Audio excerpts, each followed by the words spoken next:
Ok, on va attaquer avec une minute d'avance. S'il y en a qui nous rejoignent, ils vont arriver.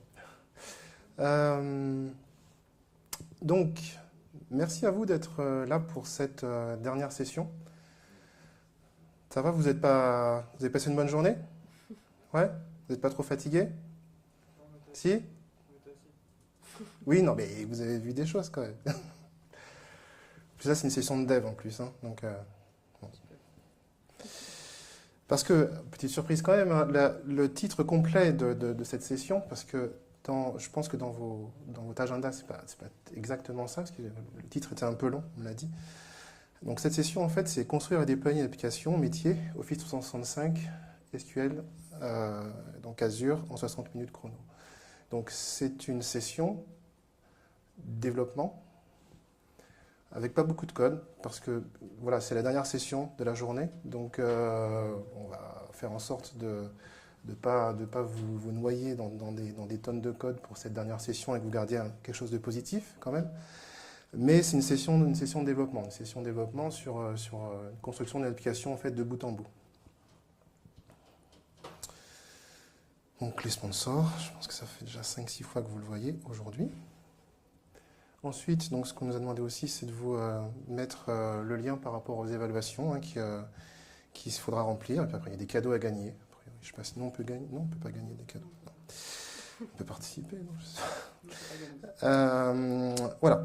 Donc, on va se présenter juste 2 secondes, hein. Donc, moi, je suis Gilles Pommier. Je suis MVP Office 365 sur la partie plutôt SharePoint Online. Je fais partie de la société qui s'appelle SmartView. Donc, c'est une petite société montpelliéraine. Enfin, on est à Montpellier et à Paris, mais à la base, on est à Montpellier. À Montpellier, on a commencé cette année à monter le groupe SharePoint France Sud. Voilà, et moi, ma spécialité, très clairement, c'est du SharePoint, hein. Sur Office 365, je fais pratiquement exclusivement que du SharePoint, et de préférence sur la partie développement, sachant que la partie développement, ça occupe un certain temps, mais pas tout mon temps, parce que sur SharePoint, il y a plein de choses à voir à part le développement. Voilà.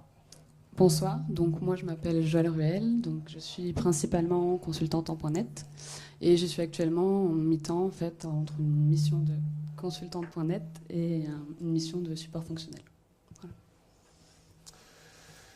Donc, oui, un autre slide aussi sur donc un collègue donc SmartView qui s'appelle Pablo, donc, qui anime des sessions. J'en anime de temps en temps avec lui. Après, Pablo, c'est une personne en session, vous pouvez le voir avec un banjo.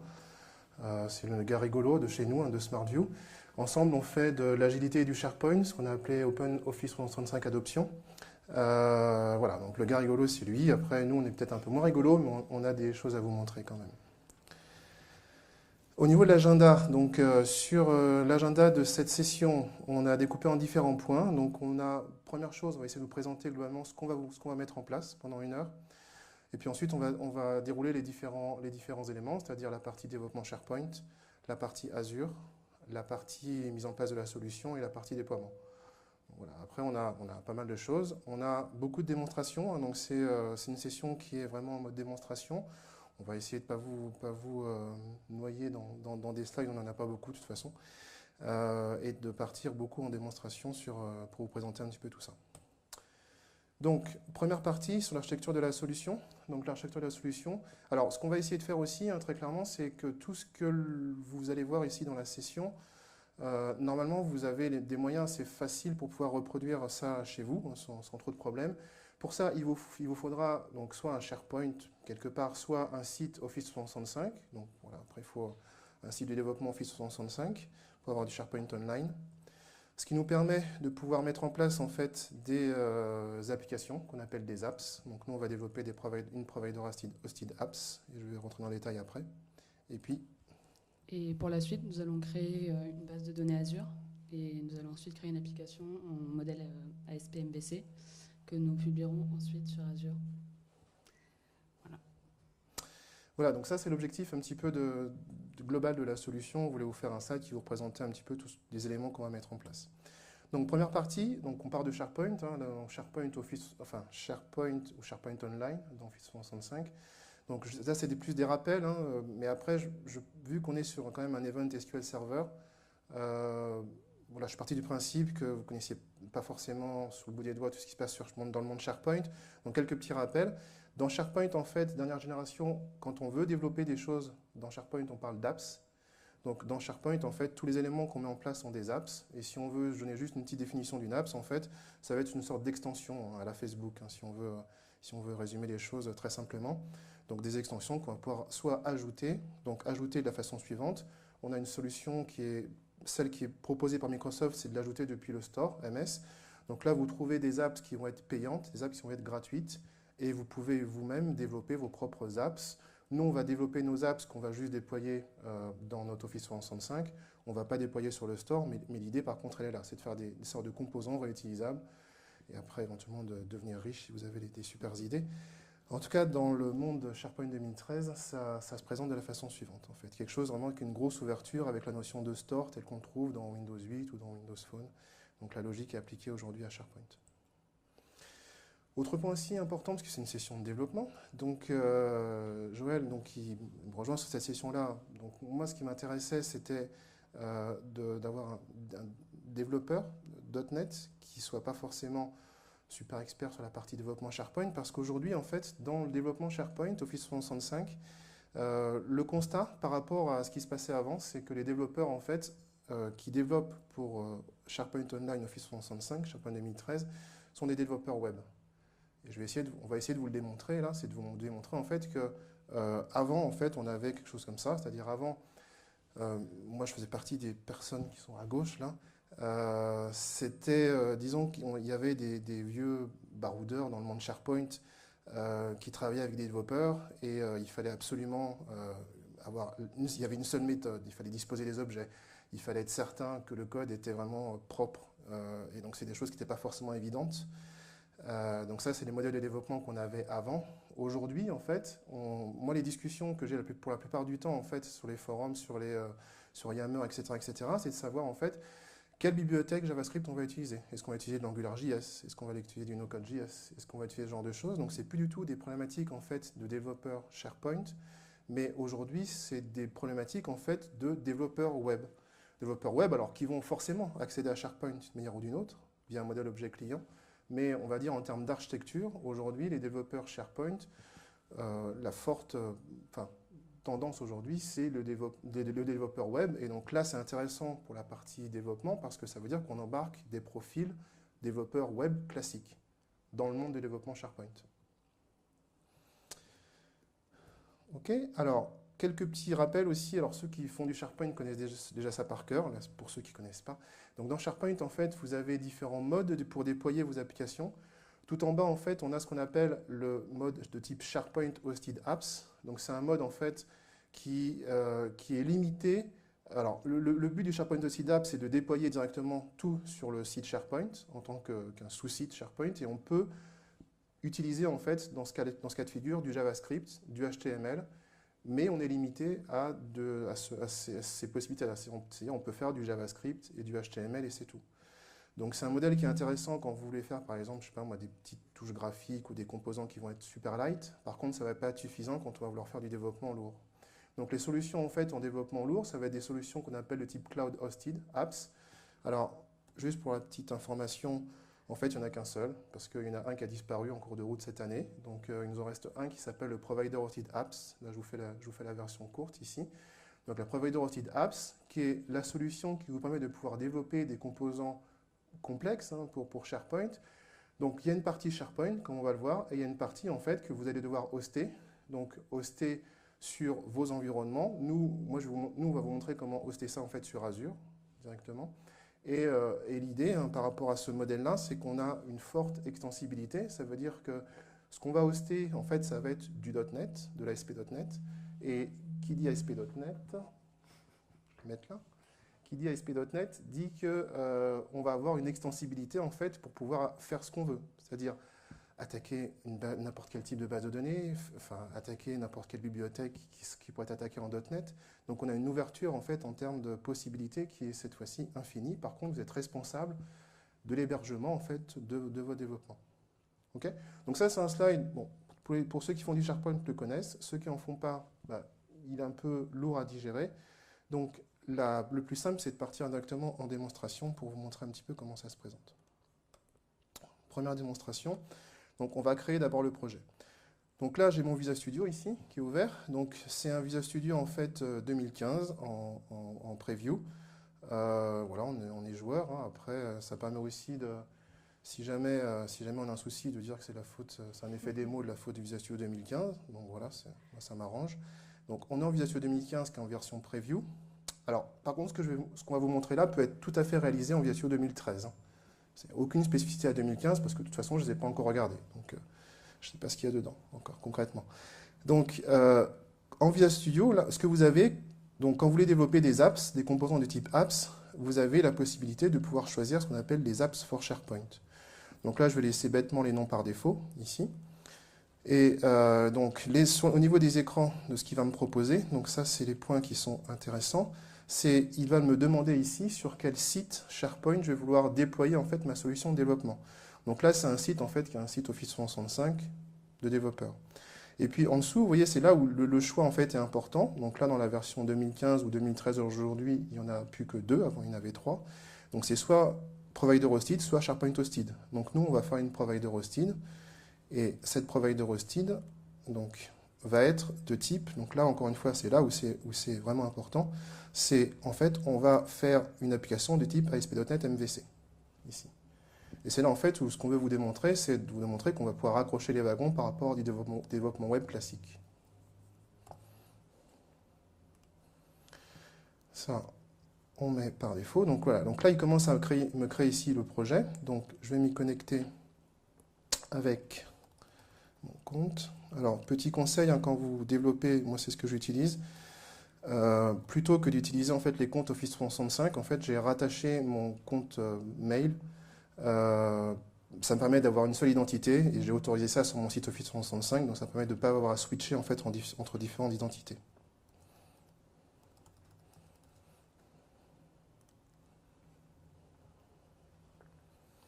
Ok, donc là, il va commencer en fait à me créer mon projet. Donc l'objectif de le temps qu'il crée mon projet, l'objectif en fait de cette première démonstration, c'est de poser en fait le projet sur Office 365. Et donc nous, on crée un projet de type Provider Hosted Apps. Donc dans ce projet de type Provider Hosted Apps, pour l'instant dans mon Visual Studio, il va être évidemment créé en local pour l'instant. Comment se présente en fait ce projet Provider Hosted Apps? Donc en fait, vous voyez que vous avez deux projets en fait qui sont importants. Le premier projet, c'est un projet en fait SharePoint. Le deuxième projet, c'est un projet qui est un projet Full Web ici. Full Web ASP.NET MVC. Donc comment je vois que c'est de l'ASP.NET MVC, hein, sans rentrer dans des choses de code, c'est là, vous voyez, j'ai une partie contrôleur, une partie modèle ici, en dessous une partie view ici, donc le modèle MVC, modèle view controller. Donc là, vous retrouvez des choses que les développeurs .NET, ASP.NET connaissent par cœur. La particularité, on va dire, liée à SharePoint, elle va se trouver ici. Je vais peut-être déployer d'abord l'application. Déployer l'application pour vous montrer déjà ce que ça donne. Donc quand je déploie l'application, en fait, il installe l'application ici sur mon site Office 365. J'en profite ici pour, le temps qu'il réfléchit, pour vous montrer ça.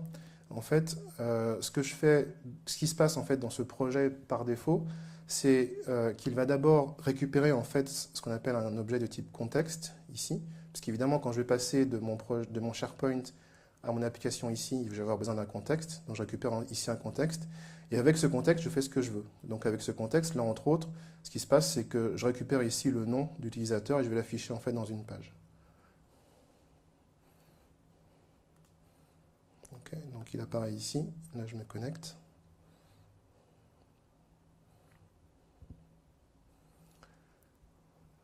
La première chose qui est importante dans ce projet, vous voyez ici, c'est qu'il va me demander d'abord de valider, de truster en fait mon apps. Là, c'est une action qui est importante au niveau des mécanismes de SharePoint 2013 et de SharePoint Online, parce que en tant en fait, qu'utilisateur, c'est moi qui vais décider si l'application, j'autorise à l'installer ou pas, et surtout, elle va me dire ici ce qu'elle a besoin, ici, comme information pour accéder en fait, à mon site SharePoint. Donc cette étape en fait, de trust n'existait pas avant. Donc là, c'est l'utilisateur, quand il installe son apps, va dire bah, je t'autorise en fait, à accéder à mon site. Et une fois que j'ai ça, donc là, il va juste réfléchir un tout petit peu. Et j'arrive ici sur la partie MVC. Vous voyez, vous la récupérez ici gentiment mon nom. Okay, donc si je vous refais l'histoire depuis le début, cette fois-ci, donc là je vais avoir un site ici sur Office 365, donc c'est un site SharePoint sur lequel je vais pouvoir stocker des documents. Vous voyez ici, j'ai plusieurs choses ici. Et j'ai mon apps ici, donc qui s'appelle SharePoint app4. Voilà, je ne vais pas me tromper. SharePoint app4, et quand je clique dessus, là je passe sur la partie MVC. Okay, donc c'est cette partie MVC sur laquelle on va vouloir travailler. D'accord ? Juste en complément par rapport à ça, ce que je vais vous faire... alors, je l'avais ouvert tout à l'heure, mais j'ai refermé mon PC, donc je l'ai perdu, il est là. Ok, je vais juste vous changer ici pour faire quelque chose de peut-être un peu plus rigolo que d'afficher mon nom. Donc, par rapport à ce que vous voyez ici au milieu, donc, qui est juste la récupération de mon nom d'utilisateur et bon, pas grand-chose d'autre, je vais plutôt ici vous faire la chose suivante, presque.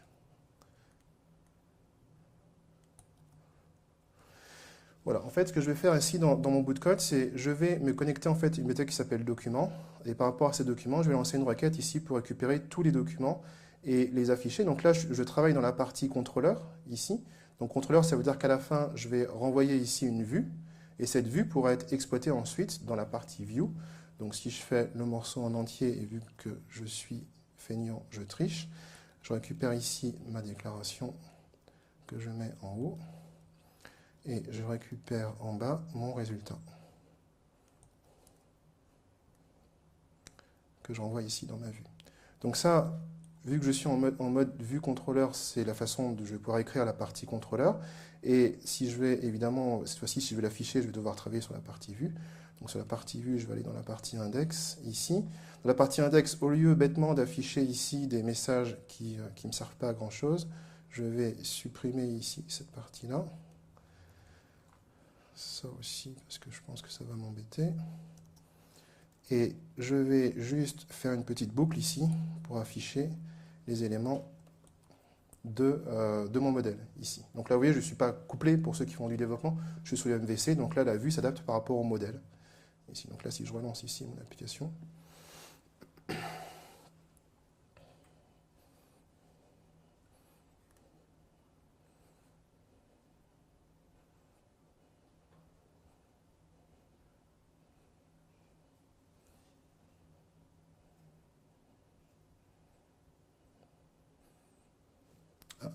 j'ai oublié juste un truc. Donc là, il ne s'affiche rien, comme vous pouvez le voir. Alors pourquoi il ne s'affiche rien? Il y en a qui savent? Non, vous êtes endormis tous.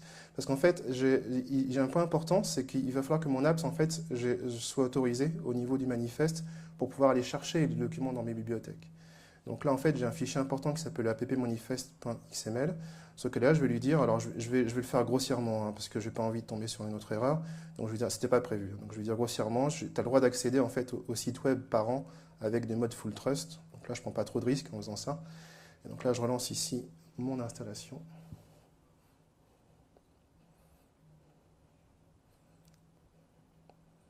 Donc quand je fais un F5, en fait, il désinstalle mon apps, il réinstalle mon apps.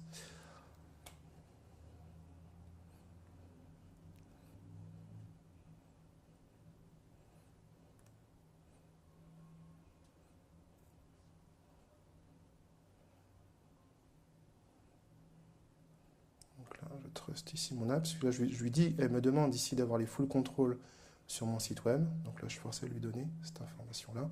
Et voilà, et donc là, ici, j'ai des noms ici qui s'affichent. Donc vous dites, OK, qu'est-ce que c'est que ces noms? Ça vient d'où? Donc ces noms-là, ces noms-là, ici, proviennent de ma bibliothèque qui était ici, qui est sur mon site parent, enfin, qui est sur le site sur lequel j'ai hébergé mon apps. Donc là, je récupère en fait le contenu de ma bibliothèque. Donc après, on peut imaginer, voilà, j'ai pas fait des trucs avec des liens et des trucs compliqués, j'ai juste fait un point de départ pour vous montrer comment, depuis mon apps, je peux accéder aux données qui se trouvent dans mon SharePoint, de manière simple, en modèle MVC. OK?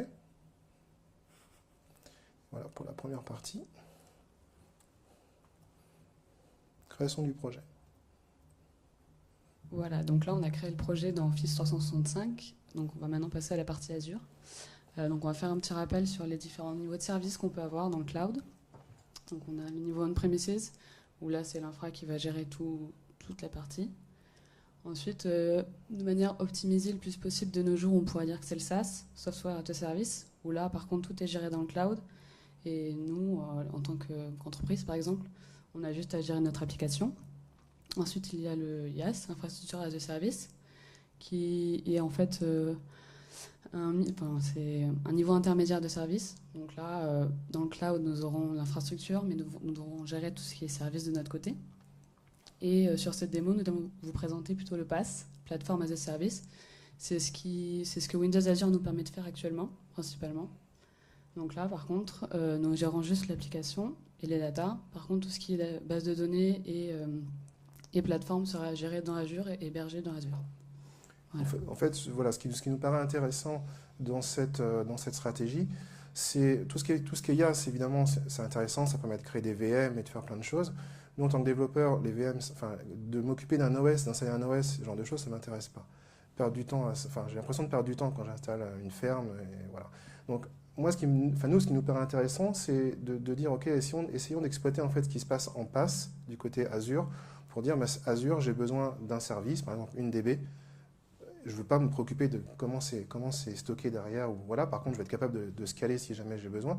Mais je ne veux pas avoir à me préoccuper de la façon dont sont stockés les fichiers, etc. Ça ne m'intéresse pas. Et donc la partie PaaS nous paraît intéressante pour pouvoir être complémentaire par rapport au travail qu'a à faire un développeur. Il a besoin d'un service, il consomme le service. C'est en fait une manière de déléguer. Ça nous permet d'automatiser pas mal de tâches qu'on pourrait avoir à faire en interne et qui pourrait nous faire perdre beaucoup de temps.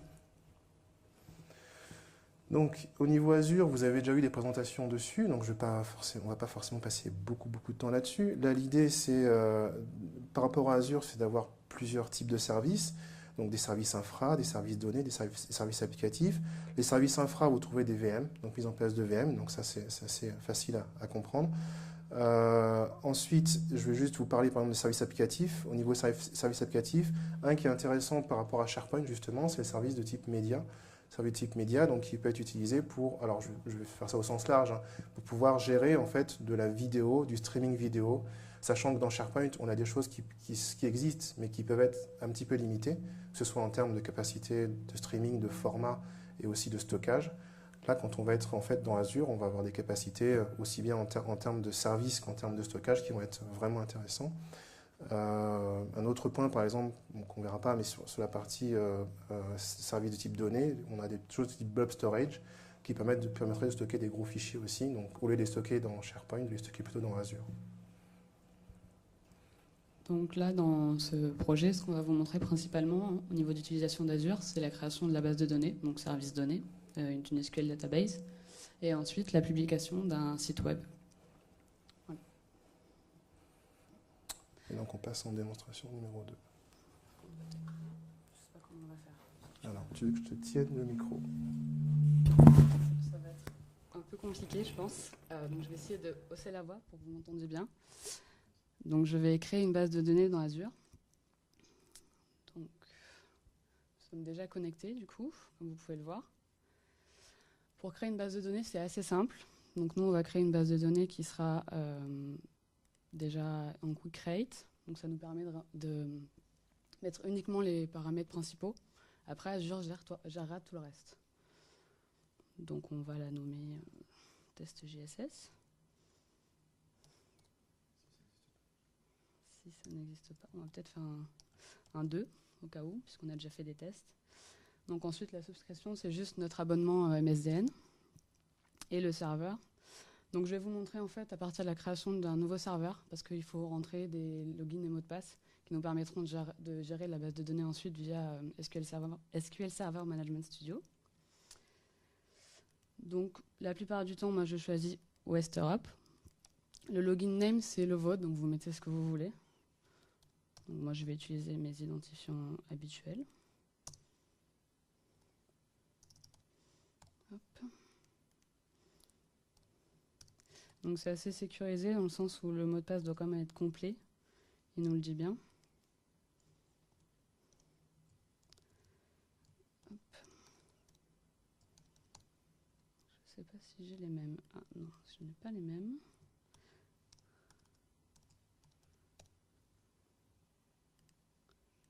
Hop. Voilà, donc là, il va nous créer la base de données tout seul, comme un grand. Donc il nous dit que c'est en process actuellement. Donc ça peut prendre quelques secondes, quelques minutes, ça dépend des fois. Ensuite, pour voir la base de données, donc là, voilà, ça a disparu, donc c'est qu'elle a été créée. Ah, elle est encore en cours de création. Voilà, donc là, on peut voir que notre base de données est en ligne. Par contre, il y a quelque chose d'important à savoir, c'est lorsqu'on veut accéder à sa base de données depuis, par exemple, SQL Server Management Studio, il faut autoriser la connexion donc, au serveur. En fait, tout seul, il va reconnaître notre adresse IP comme un grand. Et il faudra juste donc, aller dans Configure. Donc là, vous avez vu, je suis allée sur mon serveur. Donc dans l'onglet Configure, et j'ajoute en fait mon adresse IP, je lui allow le droit d'accéder en fait à la base de données sur Azure. Ne pas oublier d'enregistrer évidemment. Clairement, si vous ne faites pas ça, vous allez avoir un message d'erreur quand vous connectez via Management Studio ou Visual Studio, vous disant qu'il ne peut pas accéder en fait à la DB parce que ça n'a pas été autorisé. Donc là, c'est vraiment mon adresse IP qui doit être autorisée pour accéder en fait à ce serveur sur Azure. Donc là, je vais vous montrer comment accéder à votre base de données depuis SQL Server Management Studio. Donc moi, c'est l'outil que j'utilise tous les jours au niveau du développement en fait, pour gérer mes bases de données. Donc je récupère le nom de mon serveur, comme vous pouvez le voir, puisque j'ai maintenant le droit de me connecter dessus. Donc je crée une nouvelle connexion. Je colle le nom de mon serveur. J'utilise mes identifiants donc, que j'ai remplis précédemment. Et si tout va bien, il devrait me permettre de me connecter.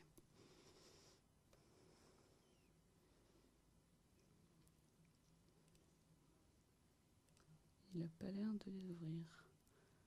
Je sais pas encore, je n'ai pas la bonne vue. Si. Donc c'est pour vous montrer en fait l'avantage d'avoir une base de données Azure, mais on ne change pas les outils en fait. On réutilise les outils qu'on utilise dans la vie de tous les jours. Bah moi, par exemple, en tant que développeuse, c'est ce que j'utilise dans la vie de tous les jours. Donc là, j'héberge ma base de données dans Azure. Mais pour moi, ça ne change rien puisque je continuerai à la manager depuis SQL Server Management Studio. Je peux aussi la manager depuis Azure, ce n'est pas un problème. Ils nous donnent des outils pour cela. Mais c'est vrai qu'ils ne sont pas encore totalement optimisés. Disons que les outils en fait, dans Azure sont un peu plus lents à utiliser, donc c'est plus facile de passer par les outils que vous connaissez, c'est-à-dire Management Studio. Donc là, vous voyez, on se connecte directement à la base Azure, enfin, à la database Azure via Management Studio. Donc pour l'instant, on n'a pas de table puisqu'on n'a pas encore créé. Donc là, à partir de SQL Server Management Studio, je vais créer une nouvelle table.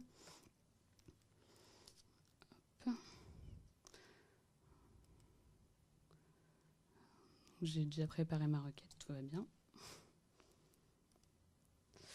Donc là, il me dit que tout va bien, tout s'est bien passé. Donc si on actualise, on peut voir qu'il a ajouté ma table contact.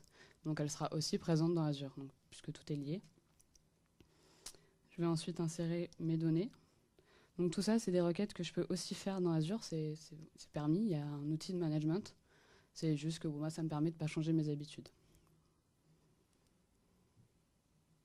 Ah.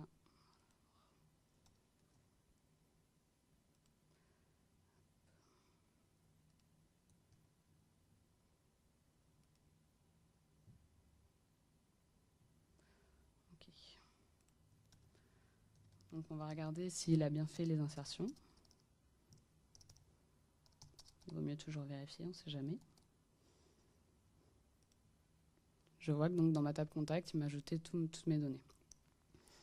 Je vais aussi vous montrer ce qui est important dans Azure, ce qui est permis, donc le scaling, on en parle beaucoup.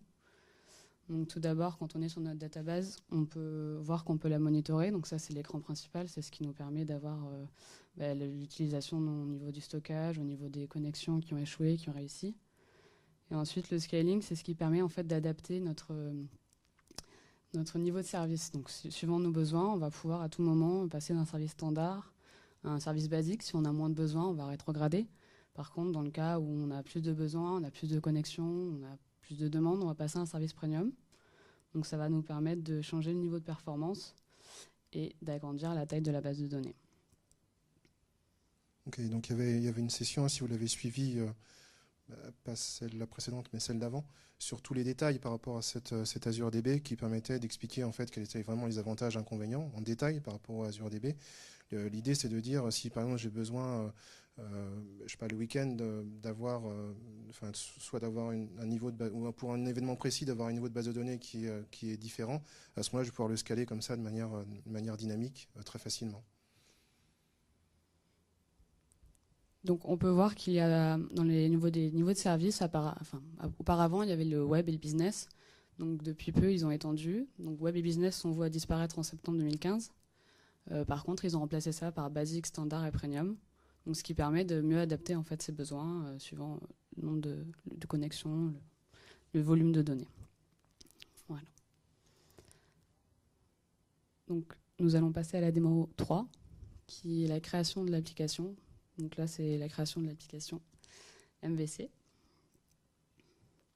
Donc en fait, je vais permettre à notre application MVC d'accéder à la base de données qu'on vient de créer. Pour ça, je vais tout simplement utiliser Entity.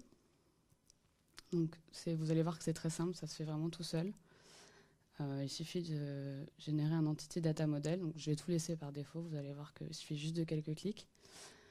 Donc, alors, juste pour information, parce que je ne sais pas après si vous êtes tous développeurs ou si vous êtes aware de tout ça, tout ce qui est Entity Framework, sont des choses de base qui existent en .NET depuis déjà longtemps. C'est là où je vous dis, bon, après Joël, elle en fait depuis, donc elle parle d'Entity, voilà, comme si c'était évident, mais c'est là en fait où on raccroche les morceaux par rapport à ce qu'un développeur web a l'habitude de faire pour des développements SharePoint, c'est qu'il va utiliser exactement les méthodes, les méthodologies, les fonctionnements de ce qu'il a l'habitude de faire en développement .NET, mais cette fois-ci pour du développement SharePoint. Et là, c'est là où ça devient vraiment intéressant en termes de type de développeur en fait, que l'on va pouvoir accrocher sur des développements SharePoint.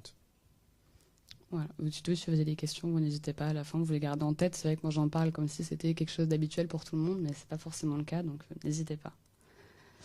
Donc je crée mon modèle. Donc pour ça, il faut que je crée une nouvelle connexion donc à ma base de données qui est hébergée dans Azure. Je récupère le nom de mon serveur. Je vais me déconnecter, me reconnecter en espérant qu'il est gardé.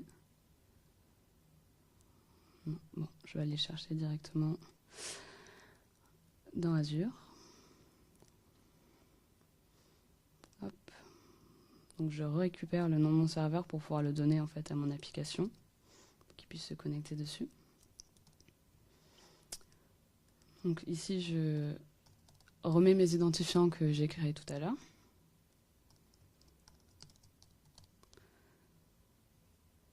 Je les save au cas où. Et ok. C'est que j'ai dû me tromper dans mon identifiant, pardon.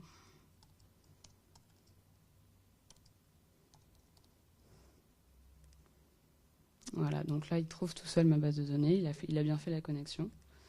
Pour être bien sûr que ça fonctionne, on teste connection au cas où. Il me dit que tout va bien. Donc à partir de là, en fait, Entity va se connecter tout seul à ma base de données, va récupérer sa structure et va me permettre d'avoir ma table dans mon application. Donc là, il s'occupe, lui, de fouiller la base et de récupérer les tables qui pourraient nous intéresser. Donc si je développe, je peux voir qu'il y a ma table contact que j'ai créée tout à l'heure, donc c'est celle dont nous avons besoin, donc je la sélectionne. À partir de là, Entity va me créer tous les modèles et les contrôleurs associés à ma table. Donc que ce soit les vues, donc on appelle ça le CRUD en fait, c'est ce qui permet de modifier, supprimer, mettre à jour les données, en créer des nouvelles. Et donc à partir de la structure de la base de données, il va créer un CRUD pour chaque entité. Alors, en plus, là pour l'instant, il va juste afficher le modèle ici. Donc là, alors petit réflexe, moi je l'oublie une fois sur deux ici. Ce qu'il faut d'abord commencer à faire, c'est pas oublier de recompiler l'application. Parce que là, en fait, il faut qu'il prenne en compte l'entity model correctement donc avant d'aller passer à la suite. Donc là, il faut d'abord compiler ici l'application, vérifier. Donc là, évidemment, si l'entity model, il y avait plusieurs tables avec des jointures, on les verra apparaître ici, évidemment. Donc là, on a notre unique table. Comme on n'avait pas beaucoup le temps, on n'en a fait qu'une seule, désolé. Ensuite, on peut voir qu'il va nous avoir créé le DMX, donc on appelle ça le DMX, c'est ce que vous voyez à l'écran. Et il va m'avoir créé la vue contact, donc c'est ce qui correspond à ma page. Donc là, le but, ça va être aussi de créer donc, le contrôleur. Donc, on le fait facilement en fait, voilà, en faisant ajouter un nouveau contrôleur. Donc on ajoute un contrôleur en utilisant Entity Framework. Donc en fait, Entity va automatiquement générer le contrôleur à partir de la classe que je vais lui donner. Donc là, le modèle classe, c'est contact, puisque c'est la classe qui découle de ma table, qui est dans ma base de données. Et on lui dit ensuite le data context qu'il doit utiliser. Ben là, en l'occurrence, c'est notre base de données. Alors là, juste avant de cliquer, hein, c'est cliquer trop tard. Enfin, là, l'idée, c'est d'avoir, en fait, il va créer directement donc le contrôleur, le layout, tous les éléments ici pour pouvoir accéder en fait à mes données.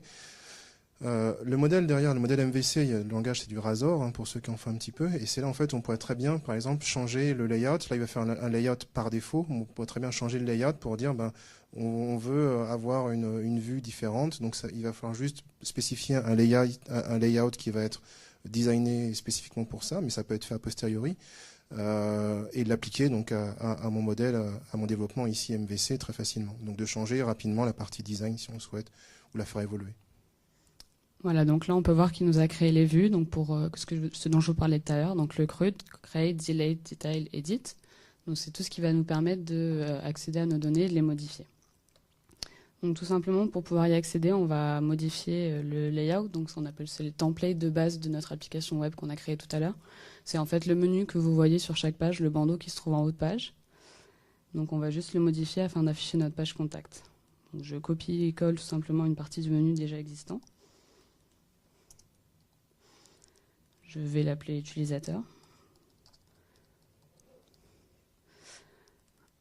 Donc là, on peut voir que c'est le nom de la page. Donc dans notre cas, en fait, ça sera index.cshtml. Hop. Et là, c'est le nom de la vue principale. Dans notre cas, ça sera contact. Voilà, donc là, actuellement, nous avons créé notre modèle pour accéder aux informations de notre base de données. Nous avons juste fait quelques clics. Comme vous avez pu voir, c'est facilement reproductible chez vous. Et par la suite, on déploiera l'application pour que vous vous rendiez compte du résultat. Donc là, on peut déjà commencer à la déployer. Enfin, juste parce que je suis sûr qu'ils sont pressés de voir ce que donne le résultat de ce que tu as fait là. Donc là, si je lance l'application, je valide ici toujours avec mon compte.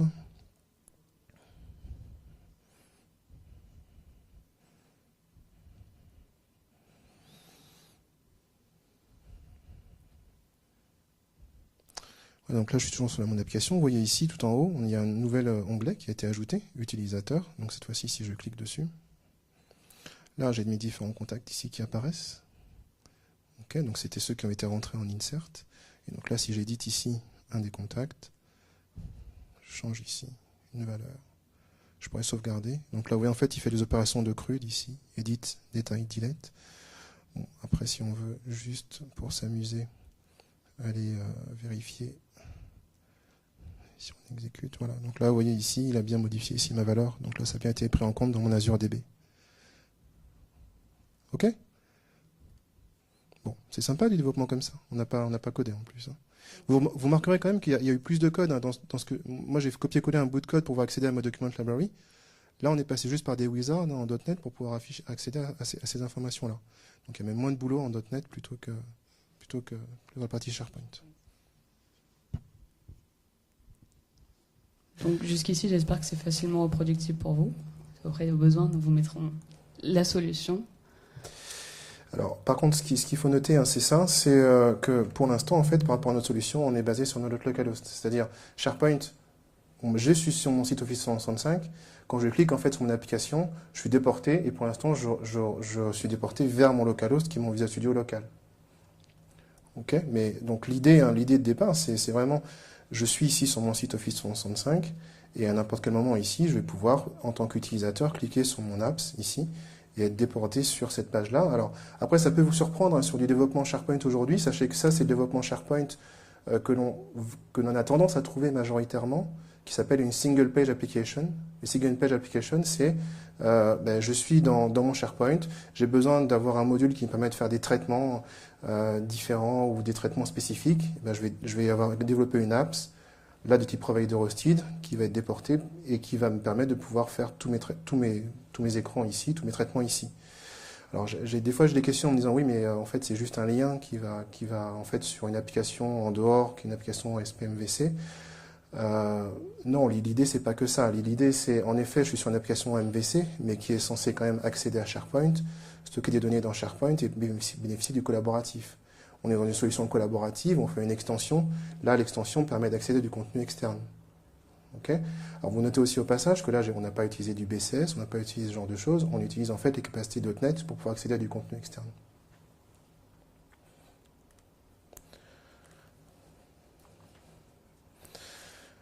Donc là c'était pour la partie création de l'application. Et puis voilà, on va arriver sur la partie déploiement. Donc là, sur la partie déploiement, là l'idée ça va être de packager, voir quelles sont les facilités et les simplicités pour pouvoir un petit peu déployer tout ça. Pour l'instant, on a la partie Office 365 donc, qui est présente, ça, il n'y a pas de problème. On a créé la partie Azure avec une Azure DB, ça, il n'y a pas de souci. Maintenant, ce qu'on aimerait bien, c'est bénéficier en fait d'un site web dans Azure. Je ne veux pas avoir à gérer une VM avec un IIS. Ça ne m'intéresse pas de configurer une VM avec un IIS. Ce que je veux, c'est qu'Azure me donne en fait un site web et je vais vouloir en fait déployer la partie web sur ce site web Azure. Et en fait, avec Office 365 et les outils de développement, c'est des choses qui sont vraiment très faciles à mettre en place. Donc, sur cette dernière partie, en fait, donc maintenant, une fois que mon application est complète, je vais en fait me connecter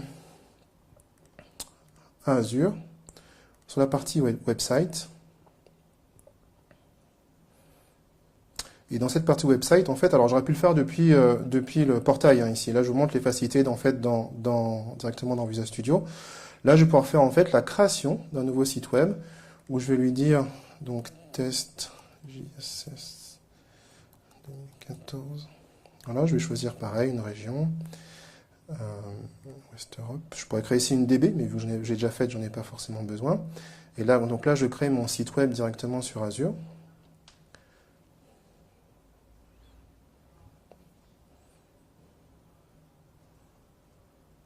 Logiquement, ça ne devrait être pas très très long. Voilà, donc là, en fait, il me crée mon site web.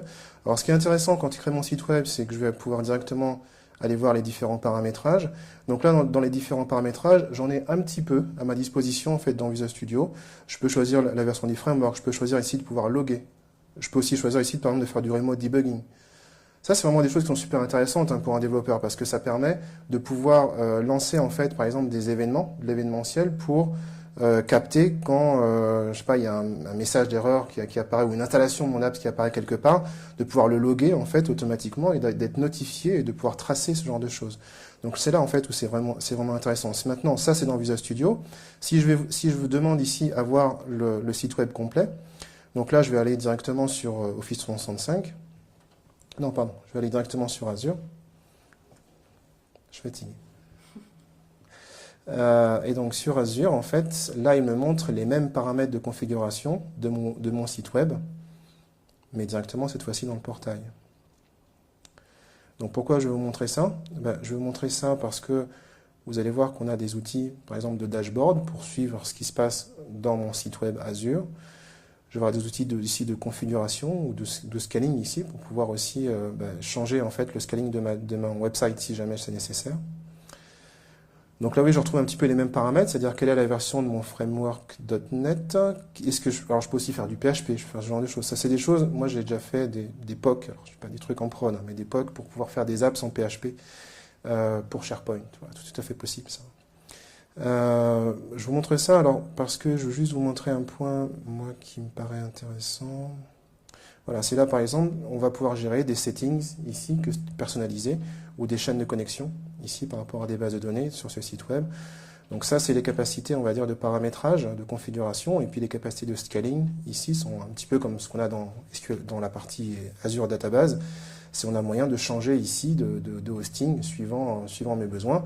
Là, au départ, je suis sur un hosting de type free, donc avec peu de ressources, mais au moins c'est gratuit. Si jamais mon apps est génial et tout le monde la veut, je serai forcé de monter en puissance. Après, bon, c'est pas uniquement ce que je peux faire, j'ai aussi d'autres possibilités, mais on va dire le point de départ, c'est de pouvoir changer ici de plan rapidement pour pouvoir suivre en fait l'évolution de la charge par rapport à mon site web. Donc ça, c'est le paramétrage ici qu'on a sur Azure. Maintenant, comment est-ce qu'on va déployer cette application? Donc, pour déployer cette application, par rapport à mon site web, je vais devoir ici récupérer ce qu'on appelle le Publish Profile. Ici. Donc, le Publish Profile, je clique dessus et il me le récupère ici. Donc, il me l'a downloadé ici. Alors, ce truc-là me sert à quoi? Ben, ça va me servir à la chose suivante. Quand je vais ici vouloir publier mon application, donc je vais sur mon application ici, je fais un Publish. Dans le Publish, ici, il me demande justement cette notion de profil. Donc là, je peux lui faire ici un nouveau profil, importer ici mon profil, donc qui est celui-là. C'est ça? Oui? Je sais pas. C'est celui-là? 43, 5h43. Il n'y en a qu'un seul qui suit, c'est ça? Ok, mais moi je suis plus, c'est ça. Donc là, ici, j'importe mon profil, donc je valide. Là, il me demande en fait un client ID et un secret ID. Donc qu'est-ce que c'est que ce client ID ou ce secret ID? Ben, c'est des informations qu'on va définir de la façon suivante. En fait, quand je suis sur mon site de développement, j'ai une page spécifique que je vais vous montrer, une page qui s'appelle app regnew, qui se trouve dans un portail qui s'appelle Layouts 15. Donc même moi, j'en raccourcis, je ne la connais pas forcément par cœur. Cette page, en fait, appregnew.aspi, me permet justement de pouvoir créer en fait un client ID, un client secret ici. Donc test apps GSS 2014. Et je vais avoir ici besoin d'un app domaine. Donc cet app domaine, évidemment, j'ai fait l'erreur de ne pas le prendre. Donc cet app domaine, ça va se trouver, je vais pouvoir le récupérer ici, dans les paramètres de mon site web. Donc ça va être ça, sans le HTTP. Ici. Et donc une fois que je fais ça, je valide ici par create. Et donc je vais avoir besoin en fait de ces différentes informations. Donc le plus simple, c'est d'aller les copier ici. Donc je vais avoir besoin ici de mon client ID. Faites attention à ne pas mettre d'espace en plus, sinon il ne va pas être content. Donc mon current profile, oui, j'avais presque fait, je recommence, c'est celui-là. Next. Donc mon client ID, c'est cette information-là. Mon client secret, c'est l'information qui est en dessous. Finish. Donc ça, c'est pour ma première partie. Ensuite, je peux déployer en fait mon projet web. Donc là, je déploie en fait toute la partie web MVC. Donc là, en faisant un deploy, il va déployer directement cette partie-là dans Azure. Donc là, je lui demande juste de faire un preview pour savoir en fait ce qu'il va vouloir me déployer. Et je clique sur Next ici, Publish, pardon, pour pouvoir déployer en fait la partie web. Donc il m'a déployé la partie web ici, vous voyez, sur cette URL-là. Évidemment, cette URL-là ne sert à rien toute seule, elle ne va pas me servir à grand-chose. Moi, elle va me servir par rapport à mon apps. Donc il me reste encore une troisième étape, c'est-à-dire de packager mon app. Donc là, vous voyez, le wizard, en fait, m'aide vraiment beaucoup. Là, si je package mon app. Alors la seule chose sur laquelle je dois me méfier, c'est parce que il me dit, attention, ton truc est pas bien. Donc ce qu'il veut ici, en fait, c'est un HTTPS. Ici. Donc là, si je fais un HTTPS, ça lui plaît. Et cette fois-ci, il fait mon point app. Donc des apps dans SharePoint, c'est des points app. Et c'est presque terminé. Alors, avant de la déployer pour que l'autre qu'on a fait, que j'avais déployé tout à l'heure, ne vienne pas se chevaucher les deux, donc je suis forcé de la supprimer, évidemment, pour faire l'environnement propre. Et cette fois-ci, maintenant, je peux faire une nouvelle application to deploy. Là, je vais lui dire d'uploader ici mon point app, que je vais aller chercher dans son répertoire. Je valide. Il va me déployer ici ça sur mon site de développement. Et quand je fais un deploy, voilà, donc là il me refait le même message en disant est-ce que tu autorises en fait l'apps en full contrôle sur mon site. Donc là je valide. Il me déploie mon apps qui apparaît là, donc en cours d'installation. Ça peut prendre quelques secondes pour qu'il s'installe. Et donc là voilà, maintenant ça a été déployé. Qu'est-ce que ça change par rapport à tout à l'heure? Ça change que si maintenant je clique là-dessus, normalement si tout va bien. Donc si je clique sur mon apps, cette fois-ci, normalement elle va fonctionner de la même manière, ça ne va pas changer. Voilà, donc là j'ai exactement le même fonctionnement, au niveau utilisateur j'ai exactement la même chose. Ah, presque. Qu'est-ce qui manque au niveau utilisateur? Ah, je ne sais pas ce qui manque au niveau utilisateur. Par contre, ce que je voulais vous montrer là, c'est qu'on a cette fois-ci déployé la totalité ici de notre application sur notre site web dans Azure. Donc là, je ne suis plus sur de localhost ici. Je suis sur mon test JSS Azure. Alors sur mes utilisateurs, je ne vois pas là en 2 secondes ce que j'aurais zappé là-dessus.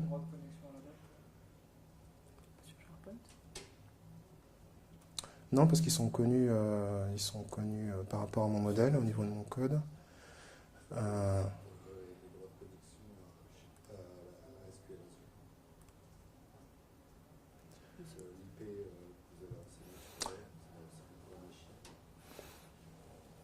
Mais je pense pas parce que...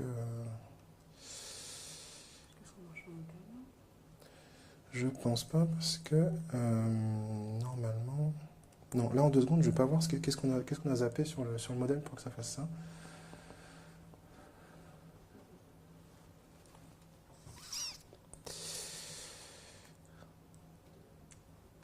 Je sais pas. Je vais réfléchir. Je vais terminer la presse, je vais réfléchir à les trucs qui manquent, je sais pas quoi.